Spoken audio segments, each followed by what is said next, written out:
Bien sûr, de crypto, les infos crypto pour ceux qui n'ont pas le temps, le BTC, les cryptos qui corrigent ce matin, les gars, on est à 43 200 $ du côté de BTC, Ethereum est à 3 000 $, et du côté de la map, c'est assez rouge.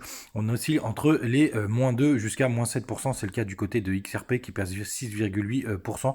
Il y a Shiba aussi qui recule un petit peu de 6%, on a Matic aussi qui perd 6%, et sur le bas du tableau, c'est pareil, on retrouve quand même pas mal de rouge. Quand on va en daily sur le BTC, on voit qu'on est en train de travailler les 0,236, donc ils sont aux alentours des 42 800 $. On a fait une petite mèche jusqu'aux 42 600. Donc est-ce que c'est le début de la correction saine?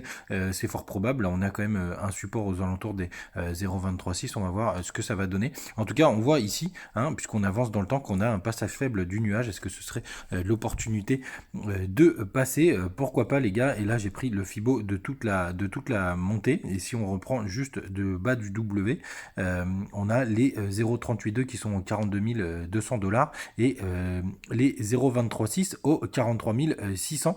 Donc on a traversé, on va voir ce que ça va donner, mais en tout cas pour l'instant pas de panique, les gars, c'est comme je vous le disais assez sain.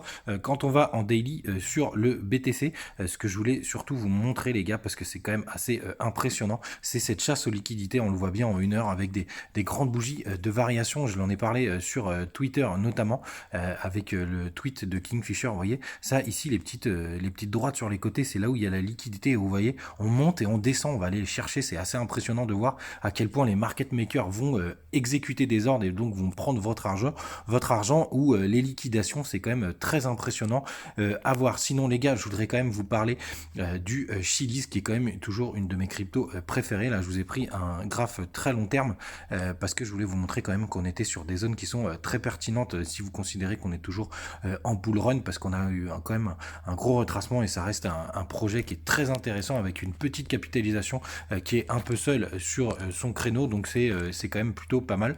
Ça reste quand même dans mon top crypto, même si je l'ai pas mis dans celui que j'ai fait. Sinon, dernière chose, les gars, hier je vous ai sorti une petite vidéo où je vous parlais du projet Otaku Club, qui est un nouveau NFT manga. Franchement, le projet est complètement ouf. Il y a une énorme star qui le soutient, qui est ambassadeur, qui a plus d'1 million d'abonnés sur Twitter, c'est Nicolas Batum. Donc n'hésitez pas à aller regarder la vidéo. Il y a le lien évidemment sur Twitter, mais vous pouvez aller directement voir sur YouTube. C'est un projet qui me hype complètement. Les NFT seront disponibles à partir de demain entre 18h et 20h. Faites attention à vous, passez une bonne journée, à demain.